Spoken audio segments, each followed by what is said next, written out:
ሲዳማ ክልል ላይ 23 ፓርቲዎች አሉ 18 እጩ አቅርበው ቅስቀሳዎችን የጀመሩበት ሁኔታዎች አሉ። ቅስቀሳዎች በመላው ወረዳና በተለያየ ዞኖች ቅስቀሳውን አከናውነዋል።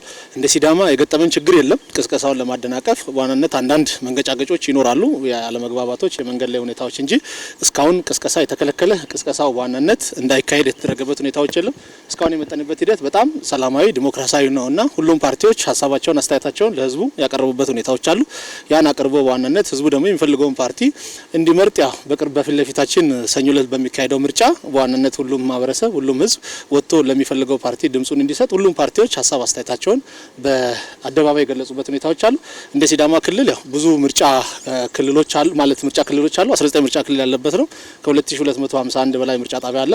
እነዚህ ሁሉ አስቻይ ሁኔታዎች እንዳሉ በምርጫ ቦርድ ተገምግሟል። እኛም እንደ ጋራ ምክር ቤት ቼክ ሊስት አዘጋጅተን ወርደን በዋናነት የገመገምንበት ሁኔታዎች አሉ።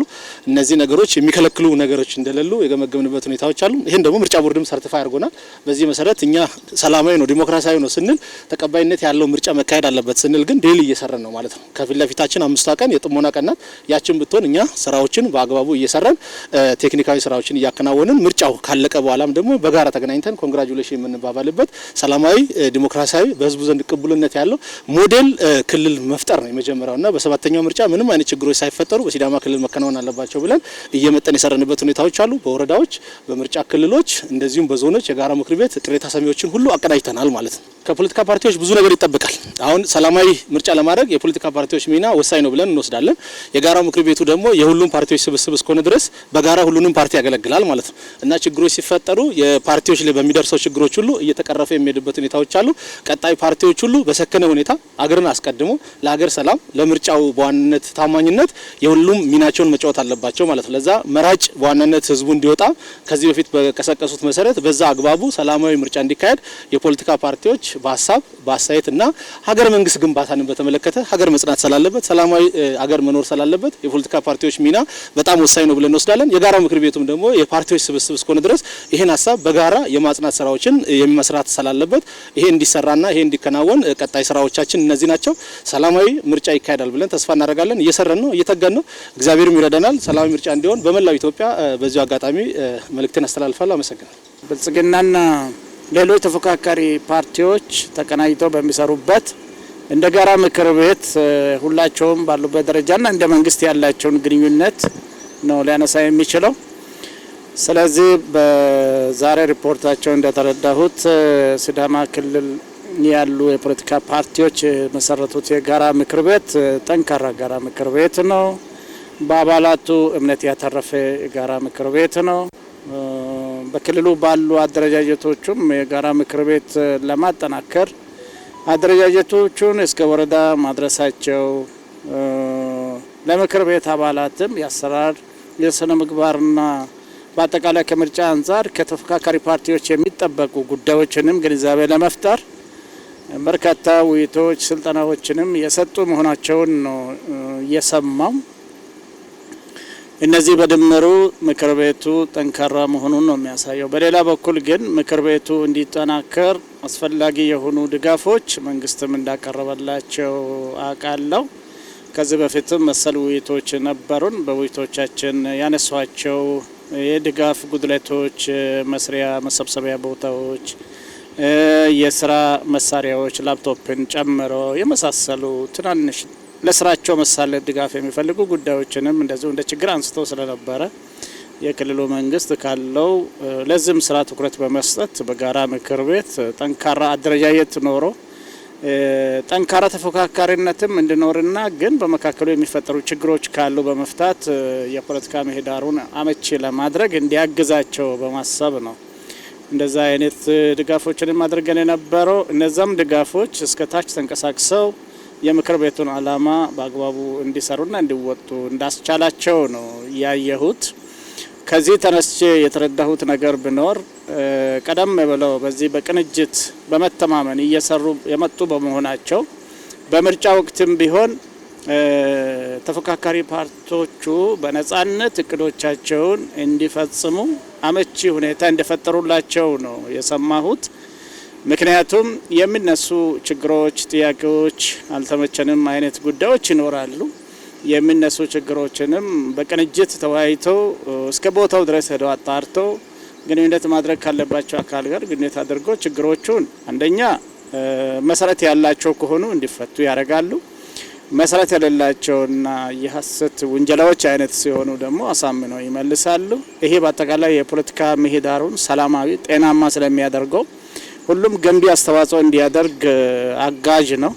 ስለዚህ ከምርጫ ቅስቀሳም ወቅት ስንመለከት በርካታ ችግሮች እዚህ አካባቢ እንዳልተፈጠሩ አልፎ አልፎ ጥቃቅን ችግሮች ግን ይከሰቱ የነበሩትን እንደዚሁ ምክር ቤቱ በወቅቱ ሄዶ ተንቀሳቅሶ እየፈታ ለፖለቲካ ፓርቲዎች እንቅስቃሴ ምቹ ምህዳር እንደፈጠረላቸው ከዚህ ተነስቶ የፖለቲካ ፓርቲዎች አላማቸውን በአግባቡ ያሰረጹበት ቅስቀሳ በብቃት ማድረግ የቻሉበት የራሳቸው ውስነትም ካለ የፓርቲዎቹ ውስነት እንጂ አጠቃላይ ክልሉ ያለው ነባራዊ ሁኔታ የገደባቸው አለመሆኑና ምርጫው ሰላማዊ ዲሞክራሲያዊ ነጻና ገለልተኛ ታማኝነት ያተረፈ ሆኖ እንዲጠናቀቅ የበኩላቸውን ጠንካራ ሚና እየተወጡ እንደሆኑ ነው መረዳት የቻልኩት። ከዚህ ተነስተው በእቅዳቸውም ያቀረቡትን በቀጣይ ጊዜ ለመስራት በጋራ ተወያይተው ያቀረቡትንም እቅዳቸውን ሰምቻለሁ። እቅዳቸው የሚለው እስካሁን የመጣንበት ሂደት በጣም መልካም ነው። አላማዎቻችንን በአግባቡ ማስከድ የቻልንበት ነው። ችግሮች እንኳ አልፎ አልፎ ቢከሰቱ በጋራ እየፈታን የመጣንበት ነው። ስለዚህ የምርጫ ቅስቀሳው ፉክክሩን በሚያረጋግጥ መልኩ በመልካም ሁኔታ እስካሁን የደረስንበት ነው ብሎ መስክረው በቀጣይነት ደግሞ ይሄ ምርጫ ሰላማዊ ሆኖ እንዲጠናቀቅ ከእያንዳንዱ ፓርቲ የሚጠበቅበትን እንዲወጣ ምክር ቤቱ ደግሞ በጋራ ቅንጅትን በማጠናከር የሚፈጠሩ ከዚህ በኋላም የሚኖሩ መንገራገጮች ካሉ ወዲያውኑ ተወያይቶ ተረድቶ ከመንግስትም ጋር ካስፈለገ ምክክር እያደረገ እየፈታ ምቹ ሁኔታ እንደሚፈጥር በዚህ ሂደት ውስጥ ምርጫው ሰላማዊ ዜጎች የፈለጉትን በነጻነት የሚመርጡበት ዜጎች የመረጡት ሲደመርና ሲቆጠር አሸናፊ የሆነው ፓርቲ እንኳን ደስ አለ ብለው የሚቀበሉት ከዛም በኋላ መንግስት ከመሰረተው ፓርቲ ጋር በቅንጅት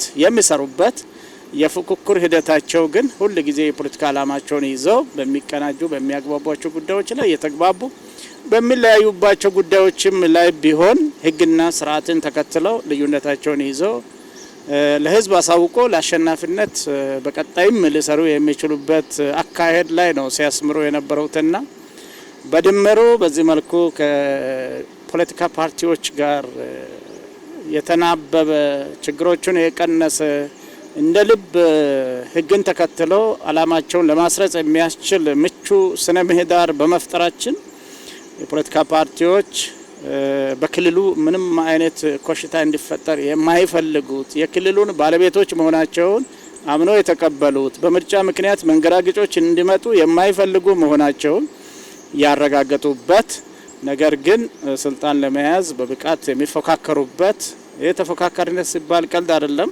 ሲዳማ ክልል ከ18 ፓርቲዎች በላይ እጩ አቅርቦ ለህዝብ ፕሮግራማቸውን አሳውቆ የህዝብ ዳኝነት እየጠበቁ ያሉበት ወቅት ስለሆነ ከፓርቲዎች እጩ ካቀረቡና ተፎካካሪ ከሆኑ ፓርቲዎች ብዛት አንጻር ከፍተኛ ፓርቲዎች የተሳተፉበት ክልል ነው። ይሄም ሊሆን የቻለው ክልሉ እጅግ ሰላማዊ በመሆኑ ምንም ተጽዕኖ የሚደረግበት ባለመሆኑ በነጻነት አላማቸውን ለማራመድ የሚያስችላቸው ምህዳርና ምቹ አካባቢ ስላገኙ ያለ እንቅፋት ያለ ችግር በብዛት ቅርንጫፎቻቸውን እዝም ከፍተው እጩዎቻቸውን አስመዝግቦ ለውድድር ብቁ የሆኑበትን ሁኔታ ነው ማየት የሚቻለውና ይሄ ፉክክር ያለ መሆኑን የሚያሳይ ሲሆን ትብብርና ቅንጅትም ደግሞ በጋራ ምክር ቤቶቻቸው በኩል ያለ መሆኑን ነው የሚያሳየው።